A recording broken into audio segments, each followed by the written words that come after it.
울어도 못하네.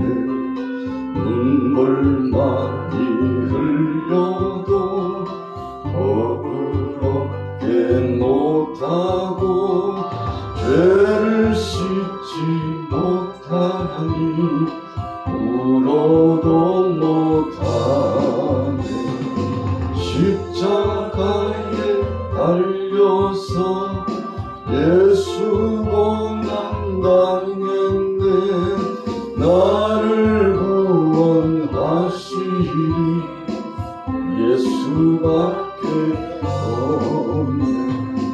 인서도 못하네. 말과 뜻과 행실이 깨끗하고 착해도 다신하게 못하니 힘써도 못하네. 십자가에 달려서 예수 고난 당했네. 나를 구원하시리 예수밖에 없네. 참아도 못하네. 알 수 없는 죄인이 중한 죄에 빠져서 어찌하니 죽을까. 참아도 못하네.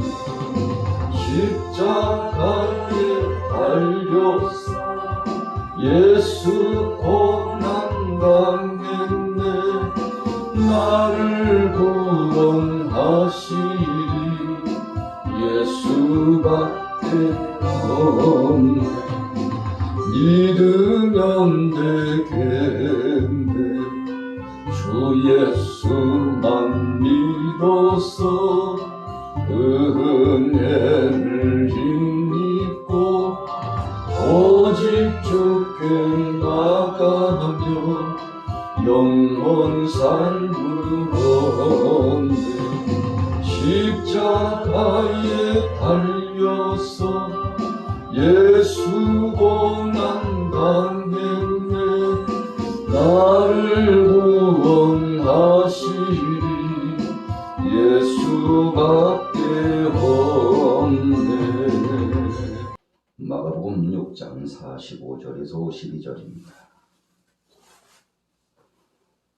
예수께서 즉시 제자들을 재촉하사 자기가 무리를 보내는 동안에 배 타고 앞서 건너편 벳세다로 가게 하시고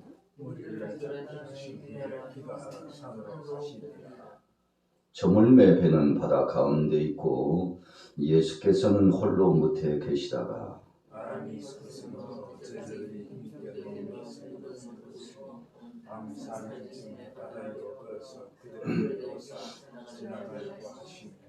제자들이 그가 바다 위로 걸어오심을 보고 유령인가 하여 소리 지르니 그들이 다 예수를 보고 놀라며 이에 예수께서 그들에게 말씀하시되 안심하라니 두려워하지 말라 하시고 배에 올라 그들에게 가시니 바람이 그치는지라 제자들이 마음에 심히 놀라니 도리어 그 마음이 둔하여졌음이로라. 아멘. 오늘 아침 수요일 아침입니다. 본문 말씀을 가지고 함께 은혜 받으실 말씀의 주제는 바다 위로 걸으신 예수님을 배웁게 되라. 무리로 걸으신 예수님을 배웁게 되었다라고 하는 제목으로 은혜를 나누고자 합니다. 자, 45절에 보면 예수님께서 즉시 제자들을 재촉하셨습니다. 사실 이 시간차는 황혼이 깃든 시간입니다. 쉼의 시간을 갖기에 충분한 시간입니다. 모든 일과를 마무리 짓는 시간입니다. 그런데 왠지 예수님께서 제자들을 재촉하셨습니다. 재촉하셨다는 것은 그만큼 황급한 상황이 지금 예견되고 있다는 사실을 말씀해 주고 있습니다. 왜 이렇게 예수님께서 마음이 분주하고 바쁘셨을까요? 주님은 한 가지 목적만 있으셨죠. 영혼 구원입니다. 한 영혼이 천하보다도 귀하기 때문에 그 영혼 구원 사역을 위해서 특별히 제자들을 먼저 바다를 건너게 하시는 것이 좋겠다고 생각을 하셨던 것입니다. 제자들이 여러 가지 이유를 물을 수 있었지만, 그러나 오늘 본문에 보건대 제자들이 즉시 주님 말씀에 순종했음을 볼 수가 있습니다. 왜 그렇게 주님 말씀에 순종하고 주님 조금 쉽시다, 지금 바다를 건너기는 좀 그렇습니다라고 자신들의 이견을 주님 앞에 올릴 수도 있겠습니다만, 그러나 주님께서 원하시고 섭리하신 뜻이 무엇인지를 잘 알 수 없기 때문에 주님 말씀에 순종했던 것을 볼 수 있습니다. 자, 45절 후미에 보세요. 배 타고 앞서 건너편 베세다로 가게 하시고. 자, 갈릴리 바다입니다. 호수라고도 하죠. 그러나 호수이지만 바다 같다. 그래서 바다라고 부르는 경우가 굉장히 많죠. 왜 그랬습니까? 그만큼 수시로 풍랑이 잦기 때문에 그렇습니다. 변화무쌍한 기온의 변화가 바로 지형적으로 그 지역에 나타나고 있기 때문에 그렇죠. 그래서 예측할 수 없는 바로 그 상황이 이 갈릴리 바다입니다. 그래서 이 바다라는 표현을 쓰고 있습니다만, 건너편으로 나가서 제자들이 또 다른 사역을 진행하기를 원하셨던 예수님. 그래서 46절에 보니까 무리를 작별하신 후에 기도하러 산으로 가시니라. 자, 예수님께서 어찌 보면 제자들과는 사뭇 다른 그 사역의 범위가 진행됐습니다. 여느 때 같으면 제자들이 주위에 있는 무리들을 보내는, 인사하고 있는 그런 상황이 연출될 수 있습니다만, 그런데 오늘은 왠지 예수님께서 그 일을 하시고 제자들은 먼저 바다를 건너가게 되고, 그리고 마친 다음에 예수님께서 산기도를 가시게 되었다는 것입니다. 성경 속에서 예수님께서 기도하시러 가시는 내용이 많이 나타나고 있습니다만, 어찌 보면 우리가 그렇게 생각할 수 있습니다. 하나님이신 그분이 기도하실 필요가 있을까? 예수님께서 이 땅에 오시면서 인성을 지니시고 또 신성을 지니셨습니다. 어떻게 보면 사람 같고 어찌 보면 하나님이시고, 그래서 이 두 가지 속성을 지니셨던 예수님, 그럼에도 불구하고 주님은 아버지께 간절히 기도하는 시간을 하셨다는 것입니다. 왜 그랬을까요? 하나님이신 그분께서 기도하실 필요가 있으실까? 뭐가 부족하셔서 기도하셨을까 생각해 볼 수 있습니다만, 그러나 주님은 사랑하는 제자들에게 본을 보여주시기 위해서 기도하셨죠. 그리고 두 번째는 성자로서 이 땅에 오셔서 실천적인 사역을 진행하시면서도 성삼위 하나님께서 함께 공통적으로 뜻을 가지고서 섭리 안에 사역하셨음을 보여주는 아주 중요한 대목임을 알 수가 있습니다. 그래서 예수님께서 겟세마네 동산에서 기도하실 때에도 아버지여, 아버지여, 골고다 언덕에서 마지막 죽으시는 그 순간에도 아버지여, 아버지여 부르셨습니다. 그래서 성부와 성자와 성령 하나님의 구체적인 사역이 어떤 것이며, 하나님께서 어떻게 우리 인간 편에 역사하시고 우주 만물을 통괄하시고 지배하시는지 그 속성적인 섭리가 잘 나타나 있습니다. 자, 예수님 산으로 가셔서 간절히 기도하는 시간을 가지셨습니다. 기도를 통해서 사역의 열쇠를 취하게 되고, 기도를 통해서 사역의 문을 열게 되고, 기도를 통해서 하나님 아버지의 뜻을 알게 되고, 그래서 하나님 뜻대로 일을 진행할 수 있는 놀라운 역사가 이루어져 나가기 때문에 주님은 기도하신 겁니다. 그리고서 여느 때와 다르지 않게 아버지의 뜻을 묻고 하나님의 섭리 가운데서 귀한 사역을 진행하고자 하셨을 것입니다. 자, 우리의 기도의 목적은 무엇입니까? 예수님의 기도의 목적은 복음 증거에 있습니다. 하나님 나라 확장에 있습니다. 영혼 구원에 있습니다. 아버지의 뜻을 이루기 위해서 있습니다. 우리의 기도의 목적도 첫째는 하나님 영광을 드러내는 자 되기 위해서, 그리고 신실하신 하나님의 섭리 안에 쓰임받기 위해서, 그리고 또 한 가지는 하나님께서 내려주시는 신령한 권세와 능력을 체험할 수 있는 영역 있는 사역자가 되기 위해서, 우리의 부족함을 알고 하나님 아버지 앞에 우리가 직고하는 거 아니겠습니까? 자, 그래서 예수님도 기도하셨고 우리도 기도해야 된다는 것입니다. 47절에 보세요. 저물매 배는 바닷 가운데 있고 예수께서는 홀로 무태에 계시다가 바람이 거스림으로 제자들이 힘겹게 노젓는 것을 보시고. 자, 우리가 47절과 48절에서 특별히 깊이 상고할 대목은 예수님께서 보고 계셨다는 것입니다. 자, 보세요. 힘겹게 노젓는 것을 주님이 주목해 보고 계셨습니다. 그래서 천지 만물을 창조하신 주님께서 그 일거수일투족을 모르실 리 없어요. 하나님은 다 알고 계신다는 것입니다. 하나님은 헤아려 보고 계신다는 것입니다. 그래서 밤의 소리도 들으시고 낮의 소리도 들으시고 우리가 어떤 고민을 안고 있는지 어떤 상황이 있는지 하나님께서 다 감찰해 보고 계신다는 사실입니다. 정말 힘겨운 제자들의 모습 예수님께서 보실 때 좀 안타까우셨겠죠. 참 고생한다. 이런 시간에 출발해 갔지만 시간차적으로 보면 어땠습니까? 밤 4경쯤에 바다 위로 걸어서, 자, 밤 4경이 시간차가 어느 시간입니까? 새벽 3시에서 6시 사이. 우리가 지금 6시간 넘겨지고 있습니다만 우리가 집에서부터 이동하여 오고 또 새벽 예배를 하나님 앞에 올리기 위해서 일찍이 잠에서 깨고 준비하고, 그래서 바로 이 4경의 시간에 우리도 움직인 겁니다.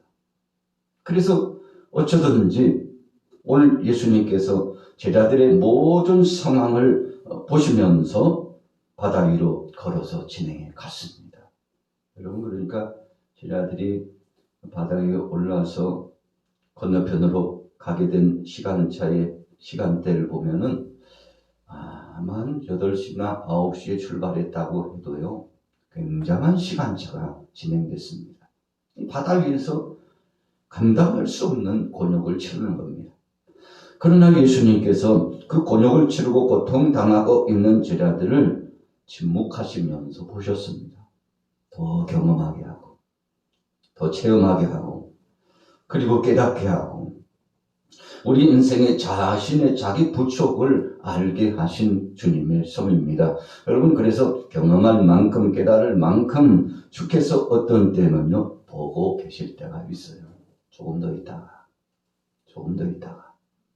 제자들이 극명한 바람과 파도 때문에 참 감당할 수 없는 상황, 이제는 모든 것이 끝났다고 생각하는 바로 그런 상황, 그때 예수님께서 제자들에게 함께해 주셨습니다. 여러분, 어떤 때 우리가 그런 생각을 하잖아요. 주님 다 알고 계셨을 텐데 왜 바다 건너편으로 가라고 하셨을까요? 어찌 보면 제자들은 예수님의 그 놀라운 능력과 권세를 알고 있었기 때문에 주님께 그렇게 말씀 올릴 수 있었을 거예요. 아니, 주님은 알고 계셨죠. 우리가 건너편으로 가는 동안에 풍랑을 만날 거 알고 계셨죠. 그럼 말리셨어야죠. 오늘 말고 잠자고 내일 가자. 오늘 말고 내일 가자. 여러분, 이렇게 말씀해 주실 것을 요청할 수도 있잖아요. 오늘 예수님께서 그 모든 정황을 알고 계셨지만 그럼에도 불구하고 제자들이 그 바다를, 그 호수를 건너기를 원하셨습니다. 왜 그러셨을까요? 우리가 바다 위로 걸으신 예수님의 모습을 보면서 여러 가지 형태와 방향성을 갖고 관점을 갖고 이 본문의 말씀을 묵상할 수 있습니다만, 그럼에도 불구하고 예수님은 제자들이 그런 것을 경험하기를 원했습니다. 자, 왜 경험하기를 원하셨습니까? 주님의 신적인 권능을 깨닫고 알게 하기를 원하셨습니다. 그래서 참 곤란한 당하고 있는 저들이 새벽 3시가 넘어가고 6시쯤 되는 그 중간까지 저들이 겁나는 상황이었지만 그때까지 내버려 두셨습니다. 그리고는 예수님께서 마침내 제자들을 향하여 가셨죠. 49절에 보세요. 제자들이 그가 바다 위로 걸어오심을 보고 유령인가 하여 소리 지르니, 유령인가 하여 소리 지르니. 여러분, 물론 바람도 불고 풍랑도 치기 때문에 저쪽 편에서 누군가 오긴 오는데 누구인지 잘 분별이 되지 않을 수 있습니다. 그래서 참 이상한 물체가 사람인 것 같기도 하고 아닌 것 같기도 하고 소스라치게 놀라는 거죠. 그래서 오늘 49절 후미의 표현대로 소리 지르니 그랬어요. 아마 비명을 괴성을 질렀을 겁니다. 야, 우리가 이제 풍랑 가운데서 곤욕을 치르더니 이제는 죽는가 보구나. 이제는 죽는가 보구나. 자, 보자기한 심정, 절망적인 심정이 그들에게 드리워졌을 것입니다. 자, 50절 보세요. 그들이 다 예수를 보고 놀람이라. 이에 예수께서 곧 그들에게 말씀하여 이르시되 안심하라, 내니 두려워하지 말라 하시고. 여러분, 제자들이 비명을 지르고 괴성을 지르면서 고통스러워하고 이제는 다 죽었구나 생각했는데 이 놀람을 위로하시고 예수님께서 제자들에게 평안의 역사를 허락하시기를 원하셨습니다. 그래서 안심하라, 내니 두려워하지 말라. 나다. 나야 나. 누군지 모르겠어. 여러분, 제자들이 얼마나 놀랐겠습니까? 우리가 공통적으로 마태복음 14장과 또 요한복음 6장에 보면 오늘 본문 말씀과 같은 공간적인 의미의 말씀들 나타나 있습니다. 그 말씀에 보면 예수님께서 믿음 없는 것을 책망하시죠. 왜 이렇게 두려워하느냐? 왜 이렇게 믿음이 없느냐? 너희가 믿음이 없기 때문에 그렇게 두려워하고 믿음이 없기 때문에 그런 것이니 큰 믿음을 가지라고 예수님 말씀하시죠. 사랑하는 제자들을 안심하라고 위로하셨습니다. 사랑의 예수님께서 친히 임재하여 주셔서 바람과 또 파도를 잔잔케 해 주셨습니다. 51절에 보세요. 배에 올라 그들에게 가시니 바람이 그치는지라 제자들이 마음에 심히 놀라니. 여러분, 예수님께서 이 일을 행하시는 것은 당연한 거죠. 그러나 제자들은 놀랄 수밖에 없었어요. 첫 번째 놀라는 것은 풍랑 때문에 놀랐고요. 두 번째 놀라는 것은 유령 같은 것이 갑자기 나타나는 것, 예수님이 물 위로 걸어오시는 장면에 놀랐고, 세 번째 놀란 것은 무엇입니까? 예수님께서 바람과 파도도 꾸짖으셨다는 사실에 놀랐습니다. 여러분, 우리가 삶을 살아가다 보면 놀랄 일이 많죠. 그래서 오늘 본문의 말씀은 경이로운 사건입니다. 참 이해가 되지 않고 감당할 수 없고 인간적으로는 뭐라고 말할 수 없고 그런 생각 아닙니까? 그러나 그럼에도 불구하고 주님은 하실 일을 하셨어요. 여러분, 우리가 나태하고 또 방관하고 또 인간적인 믿음 없는 연약한 생각 속에 빠져 있다고 해서 하나님이 안 계신 겁니까? 하나님은 여전히 우리와 함께하고 계시네요. 떠나지 않고 사랑하는 자녀들을 버리지 않고 함께 동행하여 주셨습니다. 그럼에도 불구하고 우리가 두려워하고 인간적인 생각을 갖고 믿음 없는 행동을 하거나 연약한 상태에서 빠져 있는 이유가 무엇입니까? 그만큼 하나님의 섭리의 관점으로 생각지 않고 바라보지 않기 때문에 그런 것이죠. 자, 오늘 제자들도 마찬가지였습니다. 사랑의 주님께서 함께 하시고 주님께서 허락하시고 주님께서 명령하여 주셨다면 그냥 믿음으로 가면 될 것이었습니다. 어떤 상황 속에서든지 주님이 책임져 주시리라는 것을 믿고 나갔어야 되죠. 그러나 상황은 이기지 않았습니다. 상황은 그들에게 그냥 순탄히 허락지 않았습니다. 돌출적인 이 상황 가운데서 참 감당할 수 없는 일을 감당했죠. 도무지 이것은요, 자신들의 힘으로는 불가능한 상황입니다. 그때 예수님께서 저들을 도와주셨다는 것입니다. 무슨 말씀입니까? 우리가 정말 극난한 상황 가운데 밑바닥까지 빠졌을 때 바로 그때가 주님이 일하실 때고 그때가 바로 주님께서 우리에게 기적을 체험하도록 역사해 주실 때라는 것입니다. 잔잔한 바다 위에 주님이 오셔가지고 바람아 불지 마라, 파도야 잔잔하라 이렇게 말씀하셨다면 아마 제자들이 코미디 하시냐고 웃었을지도 몰라요. 그러나 극난한 바람과 이 풍랑 가운데 파도가 치는 이 현장에 예수님께서 오셔서 그렇게 명령하시고 바람도 꾸짖으시고 파도도 꾸짖으셔서 잔잔케 하시자 깜짝 놀랐죠. 여러분, 그래서 우리가 평상시에는요, 아무런 일이 없는 일상 중에는 하나님이 우리와 함께 하시는 능력의 역사에 대해서 귀하게 생각하지 않습니다. 그냥 내가 잘하니까 그렇게 되는 것이지. 누구나 다 공통적으로 오늘의 햇빛을 받고 또 바람도 이 공기도 기온의 영향도 받고 하늘 아래서 살아가는데 이건 누구나 똑같은 거 아니야. 여러분, 그러나 평범한 일상 중에도 주님은 함께하고 계신다는 것입니다. 그러나 그때 주님이 함께 하신 줄을 알지 못하고 감사하지 못하고 주님 앞에 영광 돌리지 못하고, 여러분, 오늘 제자들을 예수님께서 보내실 때에도 주님은 함께 하셨습니다. 멀리 시간차가 되고 거리차가 되었을 때에도 주님은 주목해보고 계셨습니다. 풍랑이 일었을 때에도 함께 하셨죠. 그래서 오늘 본문 말씀, 이 귀한 말씀을 통해서 주시는 아주 중요한 시사성, 주님이 주시는 중요한 문맥의 관점은 어떤 상황 속에서든지 내가 너희들을 책임진다.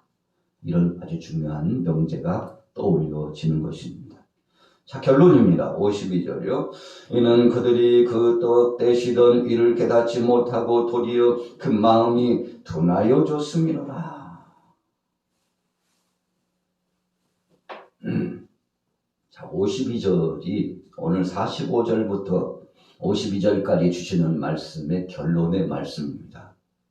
왜 제자들이 두려워했는지, 왜 제자들이 예수님을 보고 유령이라고 생각하고 소스라치게 놀라고 그리고는 이제 모든 것이 끝장난 것처럼 절망 속에 빠졌는지, 그것에 대한 이유와 답을 예수님께서 52절을 통해서 주고 계셔요.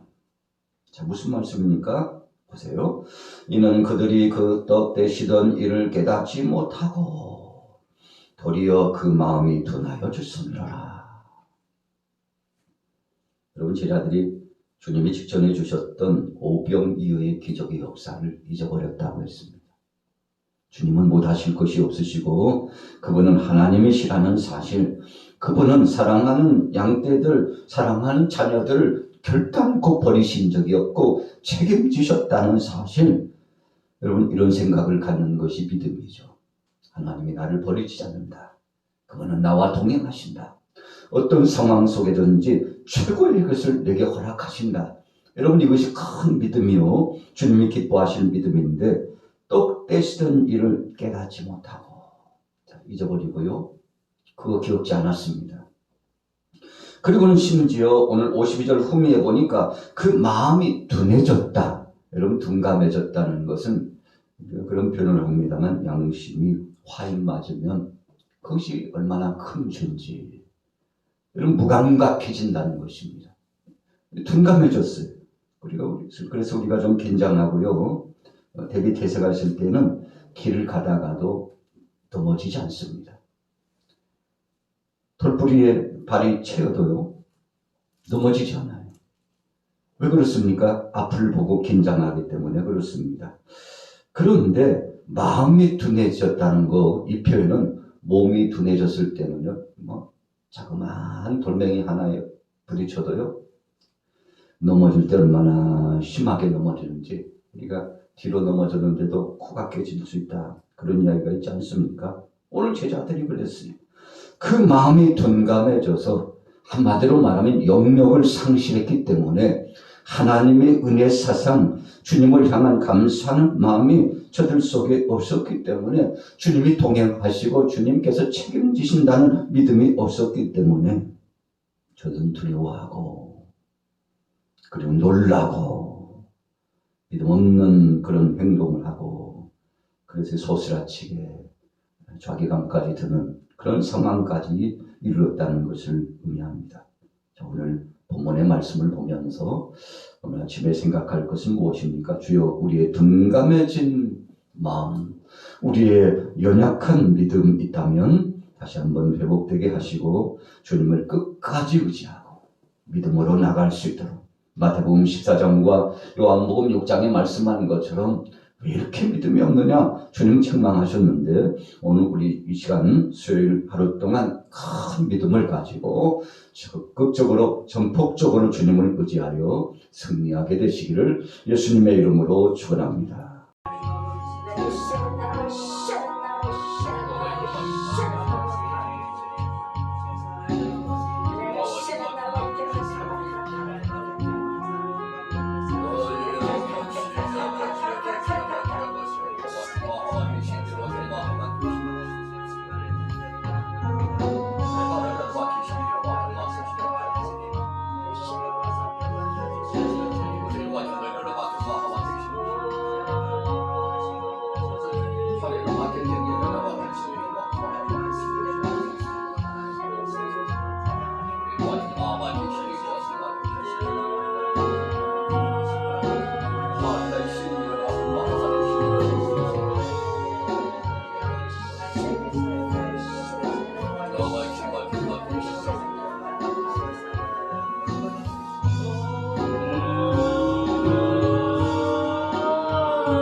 주시옵소서.